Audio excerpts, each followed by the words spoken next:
Good evening. I'm just waiting for Alia to come online. I think she just has.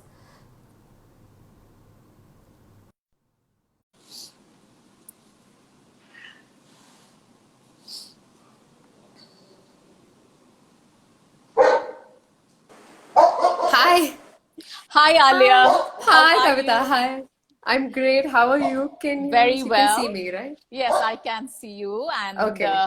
yeah, I think we're good. Wonderful. I'm just a little sorry about my dogs at home because I just made it back home in time and they're just barking away. Yeah.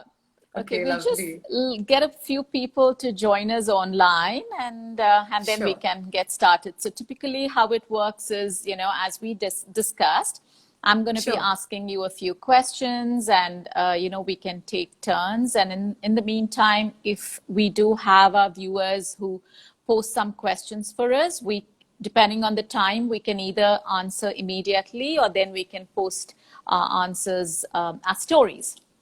So that's Okay, how sure. we Sounds great. typically get on. Okay, great. Okay. So yeah, I think we could get started while we wait for the rest of them to come in. So yeah, so good evening, everybody, and welcome to our well-being weekend. Today, I have with me Alia Singh, who's a counseling psychologist. Alia is a graduate from the Tata Institute of Social Sciences. And today's conversation is all about identifying and coping with eating disorders and also why one should seek professional help to deal with any kind of issues relating to mental health, and now that too with the COVID crisis. So yeah, so getting started, Alia. I I know we just have. Sorry, sorry, yeah. I just wanted to say, Kavita, thank you so much for having me, and I'm really excited to do this. I've been looking forward to it all month. We're really glad that you've come on board, and it's a topic which is again not very Yeah. widely spoken about. So, and I think Yes. it's imperative because many people do suffer from eating disorders, and they really Yeah. don't consult with a psychologist for help. Yeah. Sometimes they are just not aware that they can really speak to a therapist to deal with such issues. But yeah, let's get started. Absolutely. So my first question to you would be, what is an eating disorder, and why is it often related to an underlying psychological issue? Okay, awesome. So I just do want to say that first, eating disorders are a mental health condition that millions of people worldwide are affected by.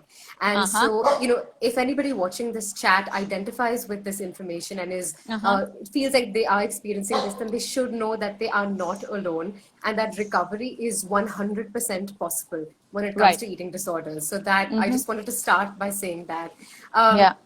that being said, eating disorders do have the highest mortality rate among all mental health conditions, and that is why it is so pertinent for us to have conversations about it and start this discussion so Right. that more and more people can get the help that they need.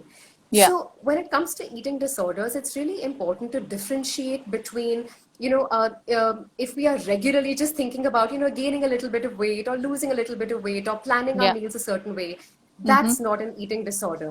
And Mm-hmm. eating disorders are an all consuming mental health condition where essentially the person who's experiencing it experiences complete preoccupation with their Okay. body image, with their weight, and with food. And Okay. like any other mental health condition, this completely occupies their life. It Mm-hmm. causes immense distress to them. It Mm-hmm. impairs their functioning. And Mm-hmm. yeah, and basically it causes a host of psychological and physical health issues for them. Okay. And Mm-hmm. so that's just very important to know that it's not Mm-hmm. just regularly thinking about weight and food. Okay. That being said, a few other characteristics are that the person often experiences tremendous shame and guilt when it comes to certain behaviors that they do, especially around exercise, food, etc. Mm-hmm. And also really important to know that so basically because of eating disorders the person usually experiences a disconnect from their normal body cues. Okay. whether it is, like, so usually when we are babies, we have a really good connection to when we're feeling hungry, when we're feeling full. Yeah, But if correct. somebody is experiencing an eating disorder, then they lose that connection. And so they sort of lose the ability to understand when they're hungry, when they're full, when they should stop, when they should, eat more, etc. And another very important characteristic is that the person, you can typically see that the person will have odd eating habits or eating Okay. habits that aren't typically seen.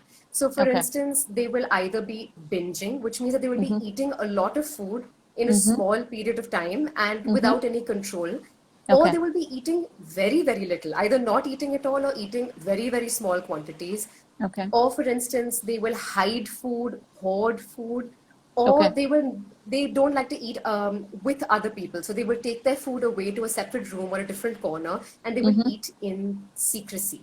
So I'm just these going to are just some stop of, you there just for a single second. sure. Now, say, would that depend, is there certain kind of foods that, people with eating disorder rely on to? So it's sometimes it could be sugar, it could be salty food, or Um, it could be, unhealthy food. So is that kind of something that they would rely on, or is it just food in general? It could be anything. Just yeah, just Okay. food in general. In So I'll be general. speaking Okay. like yeah, I'll be speaking a little bit about the types of the most common eating disorders in a bit. But Okay. there is one eating disorder, anorexia in particular, where the Mm-hmm. person might eat very low calorie foods specifically because Okay. there's a very rigid belief about how food should be, what kind of food should be consumed, calories, Yeah. fat counting, Yeah. etc., etc. But Mm-hmm. otherwise, can be all sorts of food, junk food, Mm-hmm. healthy food, Mm-hmm. but food just in general. Okay. Yeah. Okay. So that's typically, and it's definitely related to an underlying psychological issue, Yes, correct? Yeah. absolutely. So, Yeah. eating disorders at their very core are Yeah. actually a coping mechanism. And I know that this is something that nobody talks about, but they aren't random. They are a Yeah. coping mechanism to actually deal with an underlying psychological condition or, an underlying emotional need that has not been met. So whether it Met. is, Okay. suppressed emotions, or typically you'll see that a lot of people with eating disorders have been through trauma in their lives. Okay. Okay. And trauma doesn't have to be something that we perceive as very big, like Yeah. abuse, for instance. It can even be Mm-hmm. those smaller negative life events that the person was not able to cope with effectively and Okay. thus became traumatic for them. So you will usually see that, and I actually believe that most people in the world have been through trauma at some point in their lives At or some the other. point. Yeah, absolutely. Yeah. Absolutely. And so you Yeah. will see that there is a trauma history and Yeah. with people with eating disorders, and also a really a deep underlying belief that they are not good enough, they are not worthy enough, that they Yeah. don't deserve goodness, they don't deserve to take up space in the world. And Yeah. the behaviors that we view as an eating disorder, so for instance not eating, eating a lot, over exercising, etc., Yeah. are actually a coping mechanism to deal with that unresolved trauma, to deal with those unmet emotional needs. And Okay. so just knowing this can allow us to gain a very compassionate perspective for people who are experiencing this and understand that they're doing the best that they can. Okay. And Alia, just another question relating to the same. Now, Sure. do people with eating disorders necessarily understand what they're going through, or is it something that they're not aware of at all?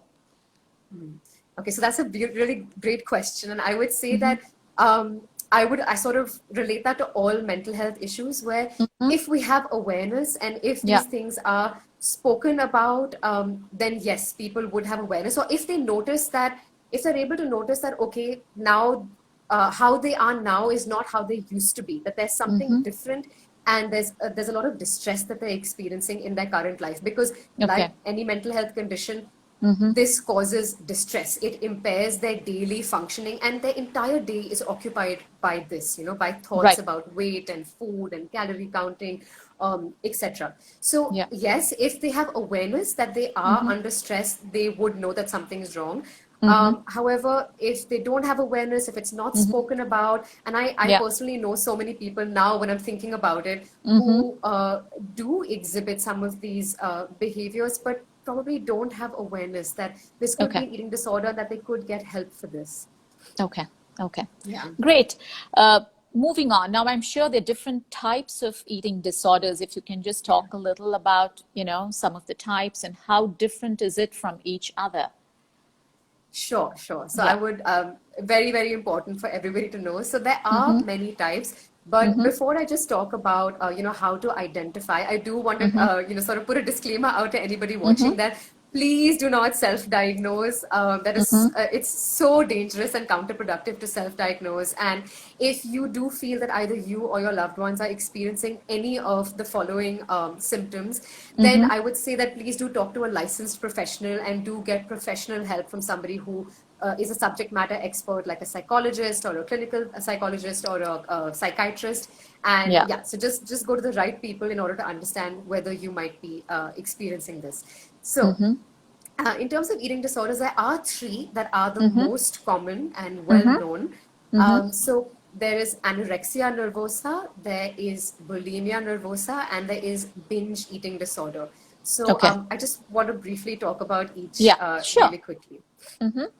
So, anorexia nervosa, so typically it's characterized by the person having an enormous preoccupation with thinness. So, Mm-hmm. constantly thinking about being thin, how to be thin, am I thin enough?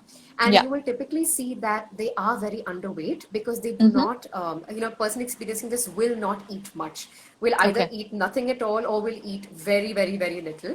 Mm-hmm.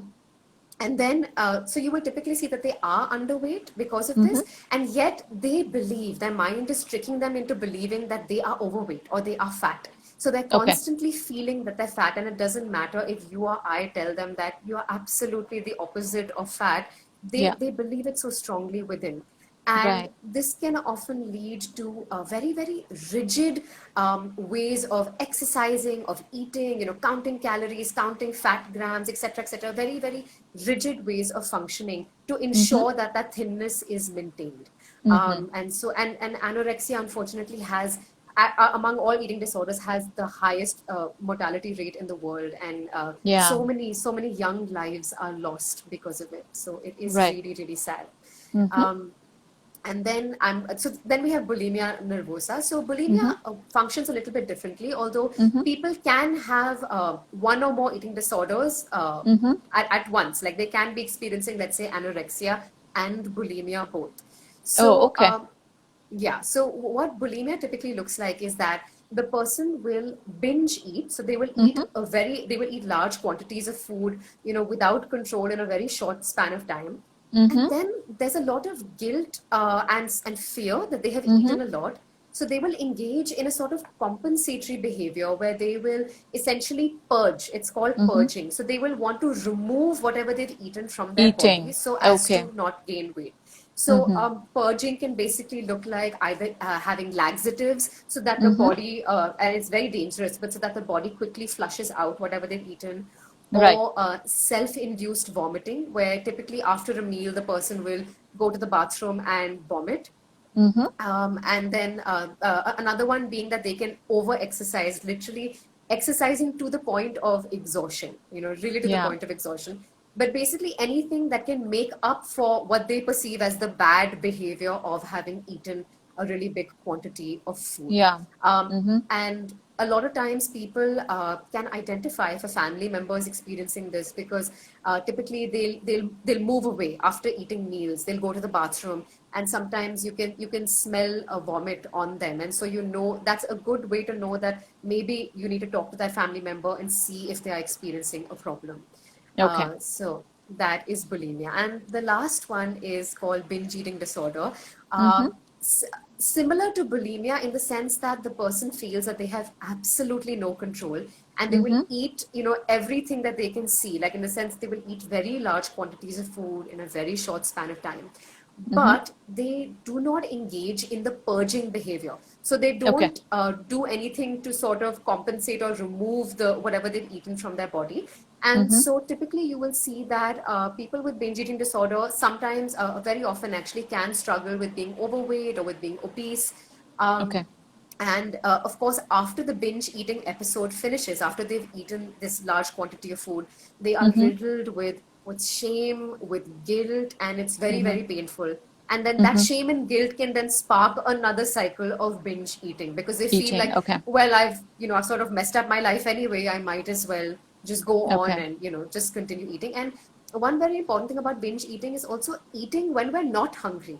So, Right. losing that connection to understanding when I'm hungry and not hungry, and just eating even when the body is not hungry. And Right. again, using food as a means to suppress an emotional underlying need. Okay. So yeah, Great. yeah, Thank you so much for, throwing so awesome. much of light onto this topic, Alia, because I think it's Sure. very important for everybody to understand. And many a Yeah, times, people are, as you said, they're not really comfortable. They feel very ashamed to yeah, talk about an eating disorder.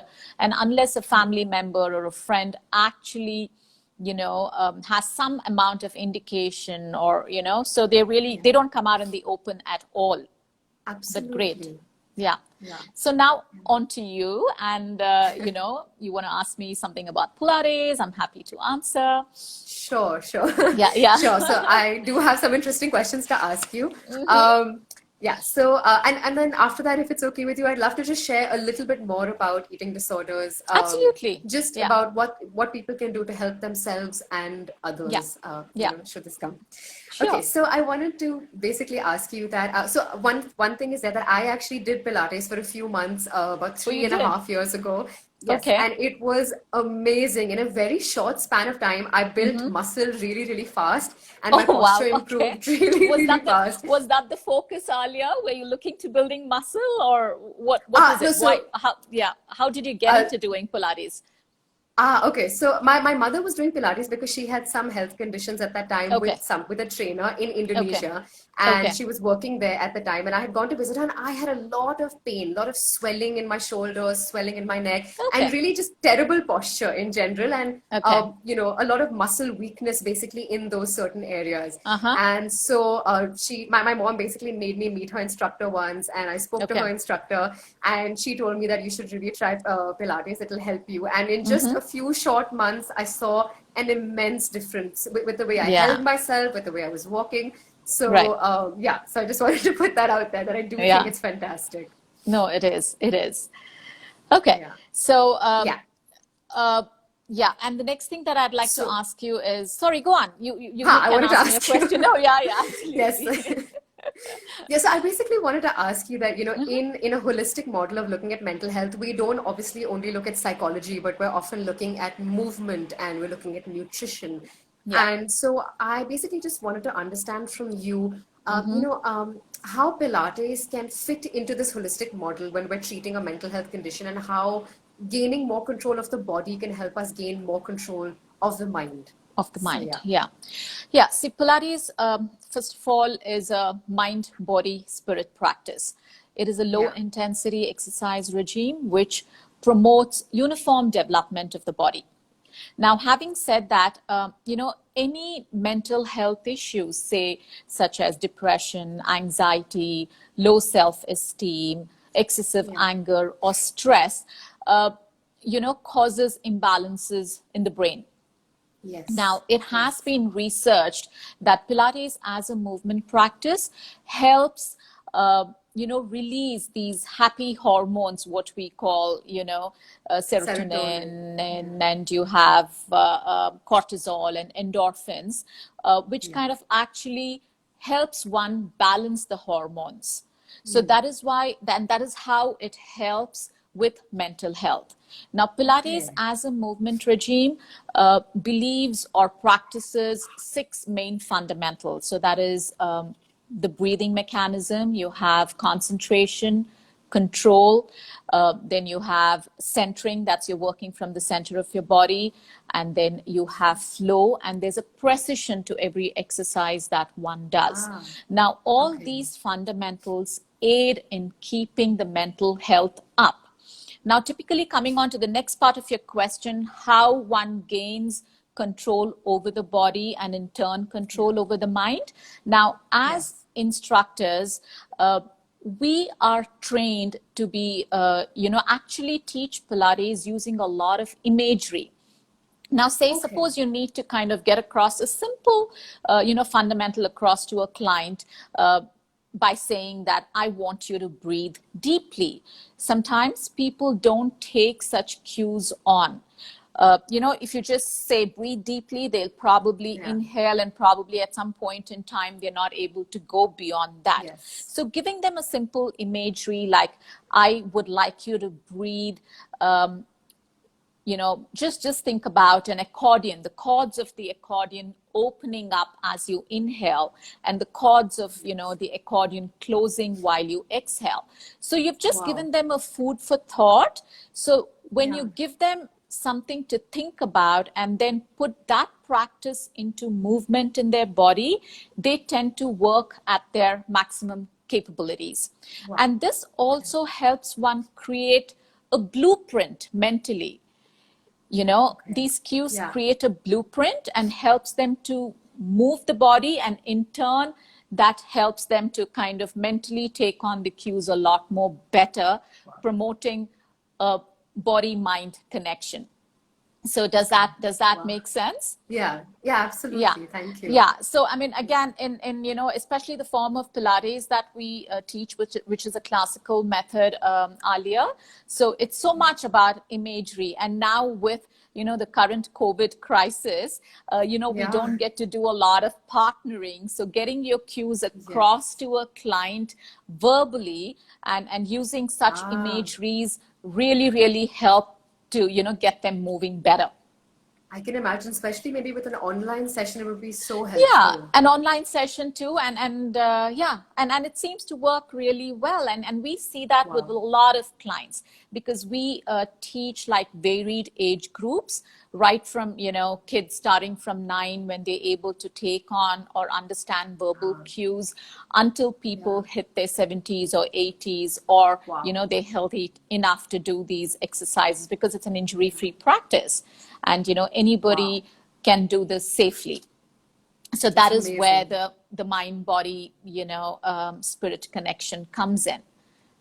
Yeah. Yeah. Wow. Okay, That's beautiful. good. Thank you. Yeah, you're welcome. And now, how do you diagnose a eating disorder, Alia?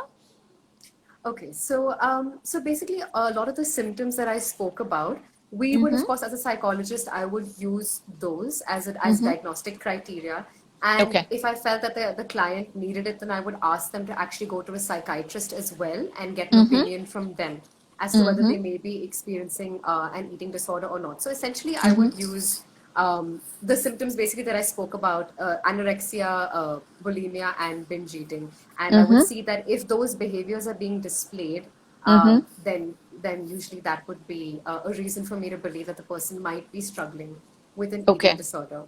So yeah, Okay. so that being said, I do, if it's okay, I do want to speak a little bit about what somebody can do to help themselves and to Right. help perhaps another person or family member should they Right. see these behaviors. So, Yeah. uh, eating disorders, they really thrive on the person feeling guilt and shame and worthless and feeling really low about themselves.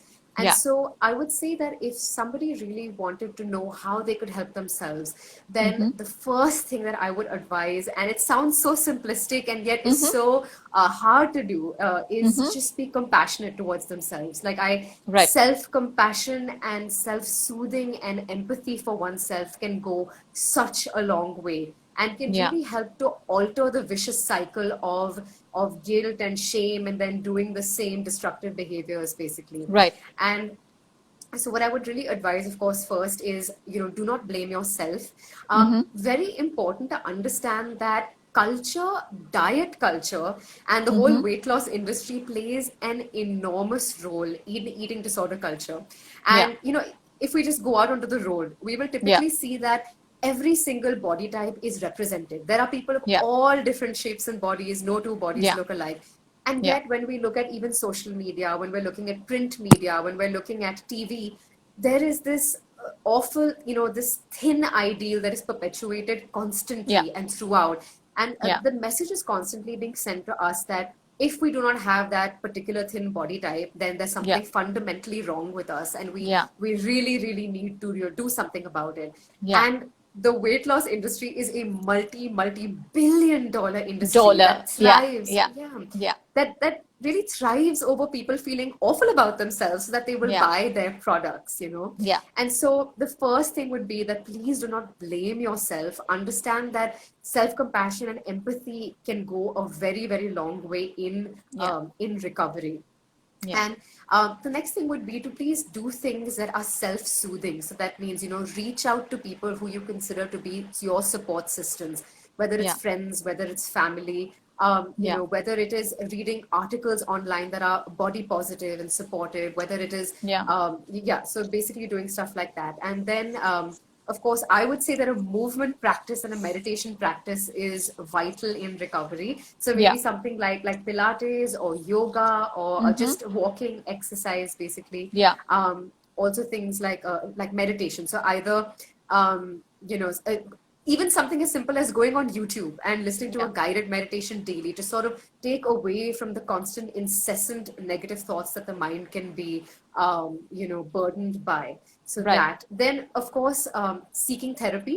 So Yeah. either going to a professional, or because in the times of COVID, it's very difficult. You can't meet somebody face to face. Mm-hmm. There are tons of helplines. There are online therapy services that people can go to in Yeah. order to get professional help. Um, Yeah. and then of course, you know, intuitive eating is a very big and important practice that people can Mm-hmm. learn. And I know that typically therapists will teach a client how to get Mm-hmm. more intuitively in touch with their body cues and start Yeah. eating more intuitively. And so, Right. and then of course, lastly would be, you know, set boundaries. So either that is, Right. you know, if social media is triggering for you, if news is triggering for you, etc., then maybe Yeah. detach from it and stop engaging in social media. Or Yeah. if you have to set boundaries with friends or family members, of course, the Yeah. first effort would be, you know, try and explain to them what you're going through, and really Yeah. help them to also get perspective about the struggles you might be having. If they do not understand, and if all your efforts to help them understand do not work, then you do have the right to draw boundaries with them and sort Yeah. of protect yourself if you are vulnerable. So that's what I Right. would say about how somebody can help themselves, and how somebody can help a family member if they suspect Yeah. that a family member or friend might be struggling with this. Mm-hmm. The first point, the most important point, would be to understand that not to push our opinion or our way of doing things on somebody else, because when we are asking somebody to change these behaviors or Yeah. not engage in these behaviors, Yeah. we are taking away their one most important coping mechanism. The person Yeah. is using these behaviors, Yeah. whether we view them as destructive or not. Yeah. Um, they are basically using these behaviors as a coping mechanism. And so Yeah. very often I've seen that when family members try and intervene and tell another family member that, hey, I think you need to get help, the person who's experiencing the eating disorder will typically retaliate because they'll be Yeah. scared of giving up their coping mechanism, and they'll be clinging on to it. And Yeah. so if you do suspect that a loved one might be experiencing this, please really create a safe space for them, and you know, really approach them with non-judgment, with compassion, with Yeah. empathy. They are already in tremendous pain. Yeah. And so please, you know, just be very kind and compassionate with how you deal with them. And then Yeah. of course encourage them to get help. You know, Yeah. maybe don't give them house chores that revolve around cooking, and you know, that revolve around food or Yeah. having to eat in I front think of other that's a people. very good idea. Probably family Yeah. members and friends supporting somebody with eating disorder should be counseled as well, to deal with this Yes. situation. Yeah. Yeah. Because I think that's extremely Absolutely. important, because sometimes I think especially with Indian families where you tend to be very close knit, so they really need to Yes. know what's happening in each other's lives, Yeah. and which is Yeah. so common. And yeah, I think family members need to Absolutely. be counseled, bottom line. Absolutely. And Yeah. exactly, if a family Yeah. member, if you notice a family member is going through this, but you are getting triggered by it, then please Yeah. get help for yourself. And I also Yeah. feel in Indian families, we are very good at giving appearance related compliments, you know. Moti Absolutely. ho Yeah. gayi hai, patli ho gayi hai. It's like constant. And we're very obsessed with talking about food. You know, I'm Punjabi, so talking about food is very much part of Yeah. it. We sit on the table, we discuss about food and what Yeah. we've eaten the last week, and serving people extra food. And Yeah. so, you know, while this sounds really funny, if somebody is struggling with this, it can be just awful. It can be really, really Right. awful. And Okay. so just to be very cognizant of that. And I Okay. think lastly, very, very important, and I often see people do this, is that if you see somebody, let's say, not eating, Mm-hmm. overeating, eating and then purging, Mm-hmm. please do not tell them eat. Just eat and Yeah. all your problems will be solved, because that's Yeah. equivalent to telling them to jump in a well. You're telling them to do the Yeah. one behavior that feels like life and death for them. So please do Yeah. not just say eat and all your problems will be solved. So Yeah. that's, yeah. Good. Thank you, Alia. Now over to Yeah. you. Yeah. So I feel like when I asked you the first question, you answered it so beautifully that even my next two questions are pretty much answered that, but I'm going to ask you No, anyway. no, no, please do, because I know Yeah. it's all based around, the fundamentals or the principles that we use in Pilates, and I'm happy to answer that. So it's good. Go Okay. on. Yeah, go Wonderful. ahead. Thank you. So, a lot of the people that I see coming to therapy, people that I see, and typically people who come to therapy as well, Mm-hmm. have undergone immense trauma in their lives. Mm-hmm. And this trauma has basically caused them to experience chronic stress. And they Right. are often constantly under chronic stress. And Mm-hmm. this chronic stress, as you know, leads to a host of issues, whether Yeah. it is, extremely tight muscles in some areas of the body, weak muscles in some Yeah. areas of the body, erratic breathing patterns, digestive issues, Yeah. inflammation, nerve pain, Yeah. God, like you name it, like basically anything and everything. Yeah. And basically a host of musculoskeletal issues. Right. And so I basically wanted to know that if somebody is experiencing this, then how can they use Pilates to help themselves with these physical aspects of stress? Yeah. So typically what happens is when a person's under constant chronic stress, muscles tend to get tensed up, causing tightness, and then in turn, a lot of weakness in the muscles. Now, Yeah. the breath aspect that we use in Pilates, it's such a beautiful mechanism. It not only promotes deep breathing and gets the lungs to work at its maximum capacity, the intake of Okay. fresh oxygen into the blood cells actually helps relieve stress. And Okay. Wow. yeah, because I mean the breathing mechanism that we use while exercising is constant, and it's at regular intervals, and so typically to the count of 5 or to the count of 8, depending on how what the capacity of a person's lungs are. So intake Okay. of constant oxygen into the body helps relieve all kinds of tensions and issues. And apart from that, Alia, because the whole movement practice uses very intentional and focused movement patterns, which keeps a person engaged during a Okay. lesson. So typically a Yeah. Pilates lesson lasts for about 60 minutes. It's Okay. highly instruction driven. So a person has to be mentally present to be able to take on cues. Likewise, do a Yes. movement. So it's not like typically you go into a gymnasium, you have your earphones on, you have music Yes. blaring, and you're kind of just walking on the treadmill, running on the treadmill, or doing any high intensity workout. Or say, for example, you're in a big group class kind of a setup where you are looking at either the instructor or your neighbor aping movement. So Yeah. Pilates does not work that way. So that's one of the reasons when people start doing Pilates, it's imperative that they do a set number of privates. Now this is for the Ah. instructor to first of all, understand all the movement patterns in a body, and also for the client to understand what are the postural issues, what are the alignment Ah. issues that he or she has.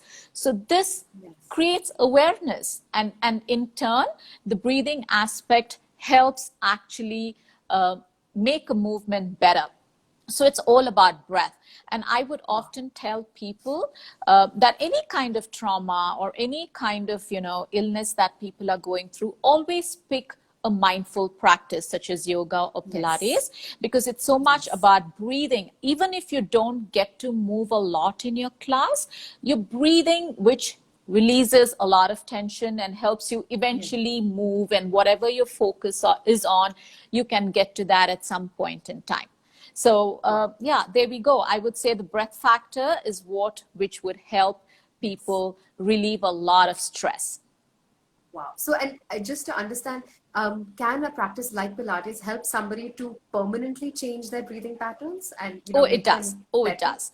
Yeah, it Okay. does. Because now, as I mentioned, in Pilates, we use lateral breathing, wherein, Okay. on an inhale, we inhale through the nostril and exhale through the mouth. So, inhalation through the nostril is basically to promote lateral breathing into the rib cage.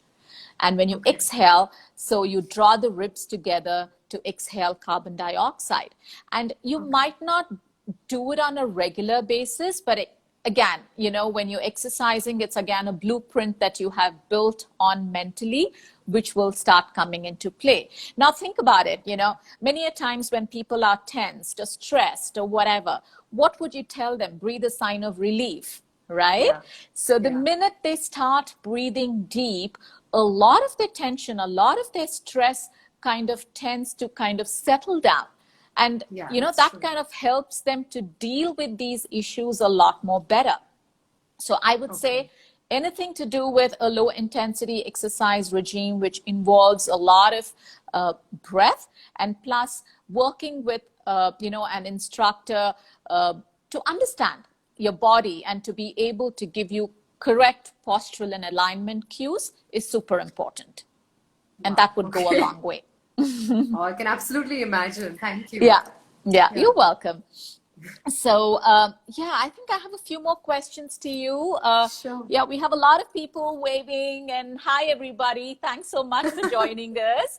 And if you do have any questions, for Alia or for myself, please feel free to keep them coming. And we'll try and pick them up online, or we'll definitely post those answers as our stories. So, Alia, we have about 20 minutes. So, I think I Sure. have about 2-3 questions. Now, the next one is each one of us are currently going through some level of stress and anxiety, during the current situation. Yeah. So, what Yeah. would you have any tips for people to better manage these stress levels that we all currently Yes. are going through? Yes. Yes, Yeah. absolutely. In fact, Uh-huh. I feel like I could do a whole separate talk on just this. Right. But yeah, so I would say actually first that no emotion is bad or good. All emotions Mm-hmm. are useful. And so Yeah. if we are experiencing stress and anxiety, each emotion is giving us some information or Right. sort of giving us a signal, and sort of urging us in which direction we need to head. Yeah. And so that being said, I do want to say that stress is basically just a fancy word for fear. Yeah. And, it is very understandable, though, that in these times, especially with this global pandemic that we are experiencing, that if a Mm-hmm. person is experiencing anxiety, it is normal to experience it because of just simply what the global climate is like. And so Yeah. if somebody is experiencing anxiety, please don't be hard on yourself. It is totally understandable. Mm-hmm. That being said, I would say that with fear and anxiety, there are Mm-hmm. typically, so I'll talk about this in two aspects. One is Mm-hmm. that there are typically, two thinking traps that usually we human beings can fall into, Yeah. two thinking errors that we Mm-hmm. usually fall into, and then Mm-hmm. how we can use the body to essentially calm the mind. And Right. so these two thinking traps, the first one is catastrophization, and we all do it so naturally. We Mm-hmm. read a little bit of news about somebody getting COVID, and then suddenly it's blown up in our mind, and then we are thinking, oh my god, we're going to get it, and our loved ones are going to get it, and the whole world's going to get it. And Yeah. it's like the mind basically starts running and rushing about how, like, it takes a seemingly small thing and it'll blow it out of proportion into this Right. very big thing. And we Mm-hmm. can typically tend to do this with many, many things throughout our day. Yeah. And of Mm-hmm. course, this sort of this way in which we catastrophize Yeah. definitely leads to us feeling a height and anxiety. And I think it just like it just went away for a Sorry, minute. I Yeah. think I just lost you for a couple of seconds. I'm sorry. Yes, that's okay. It's perfectly Yeah. fine. I was Mm-hmm. wondering what happened.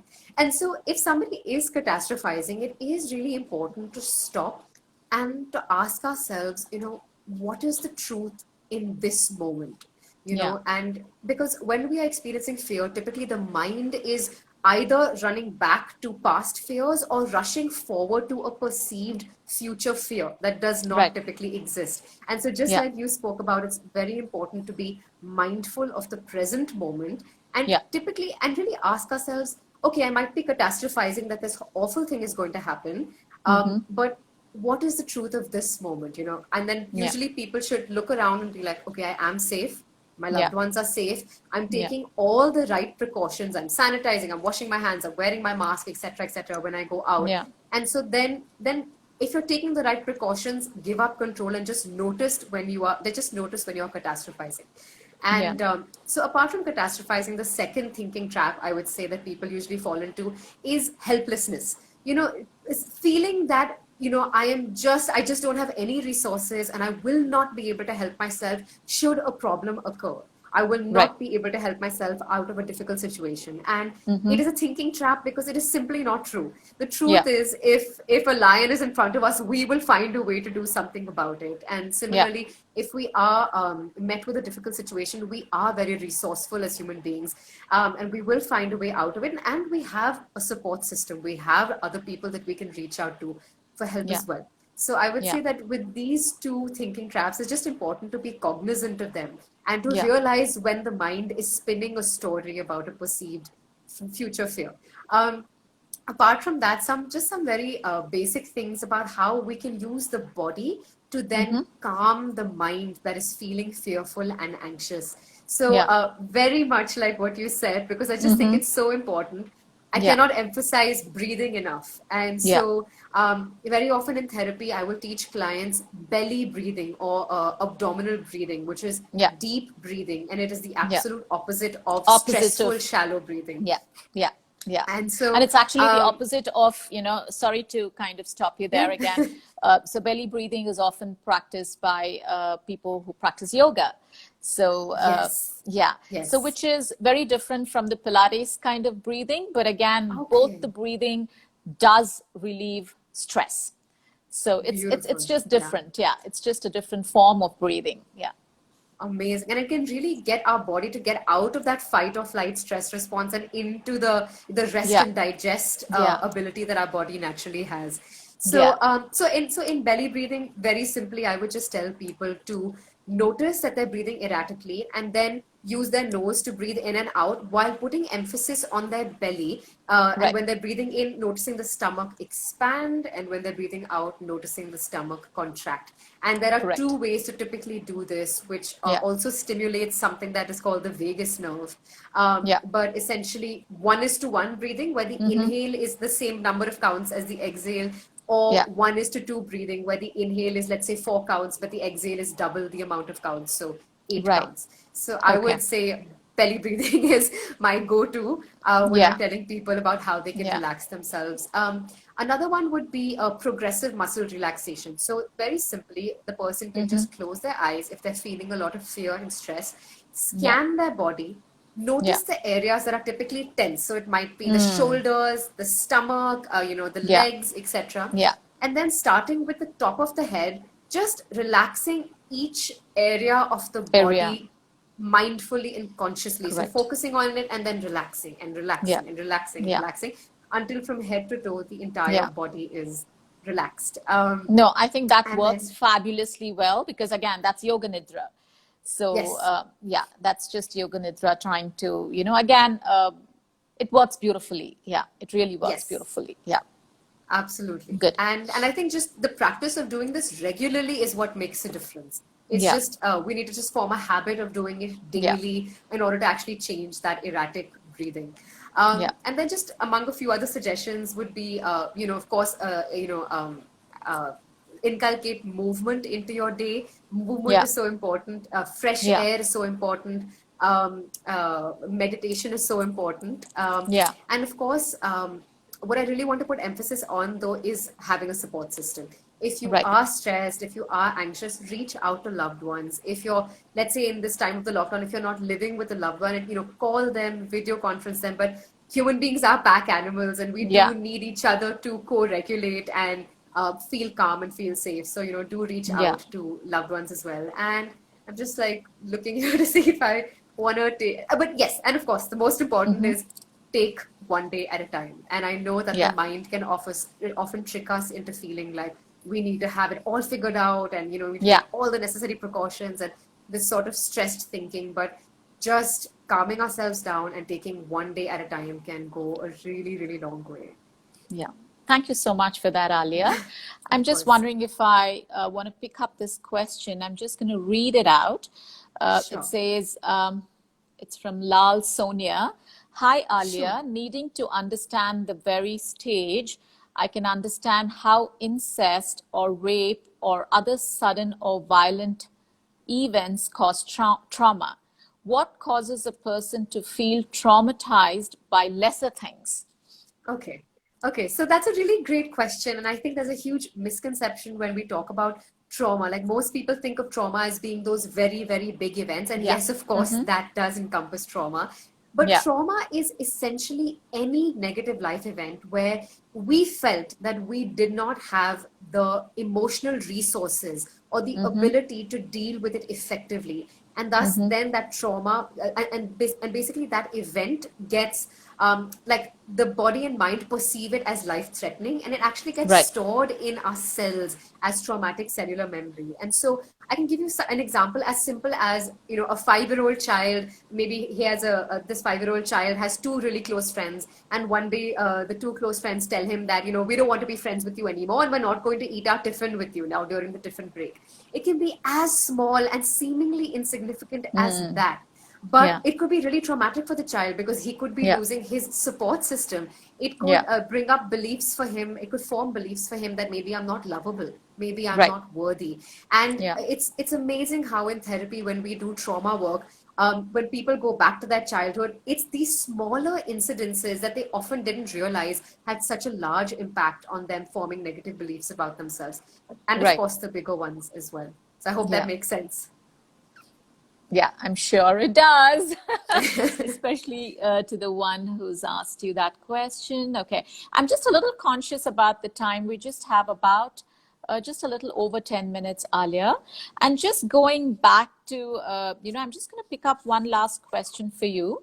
Uh, Sure. Red flags to look for if you think a family member or a friend needs help. This could be in terms of the current COVID crisis or, Ah. anything else which is relating to mental health. Okay, so that is Yeah. a wonderful, very important question. And Mm-hmm. so I would say the very obvious red flags would be that A, the person seems distressed. They aren't maybe as happy or enjoying life or doing the normal activities that bring them joy that they Mm-hmm. once were doing. Mm-hmm. Second would be that they are isolating themselves from friends and family. So, whether it's any sort of mental health condition, very often what goes along with it is that we feel very alone and Mm. isolated in our distress and pain, and we don't Right. feel that other people will understand.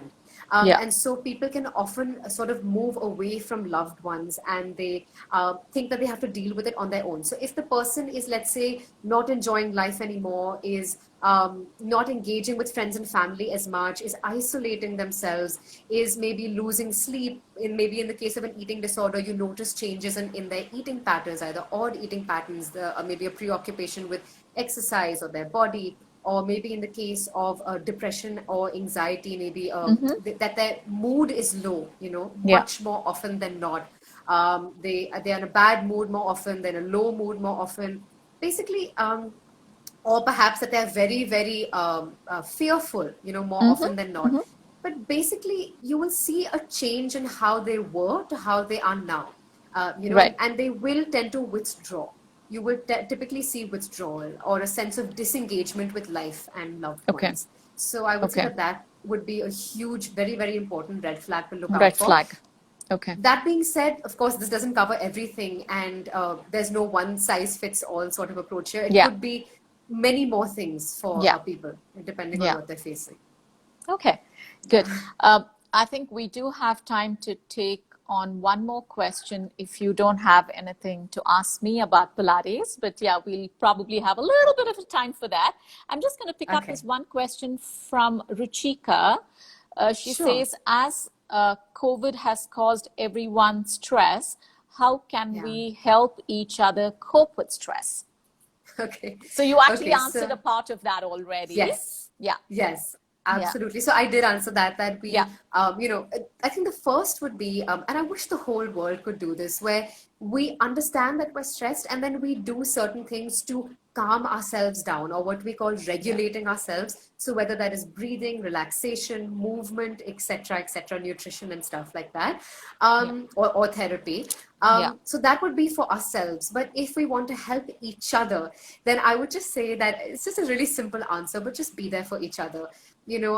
Yes, COVID has caused a lot of crisis in the world, and people are feeling more isolated than ever. People have lost their jobs, they've lost their regular way of life, and there's a lot of distress that people are facing. So I would say that really use this opportunity to be Mm-hmm. there for your loved ones unconditionally. Show compassion, show empathy. Just really, really be there for each other and support each other in the best way. Stay in touch with those that you love, and Okay. and just sort of just build a sense of community for yourself and your Right. loved ones, and that will go such a long way. Compassion is Yeah. really at the center of all mental health work. Yeah. Yeah. I think just standing in for each other and supporting each Yeah, other plays, yeah, it's really huge role. important. And, people Yeah, not letting people isolate themselves.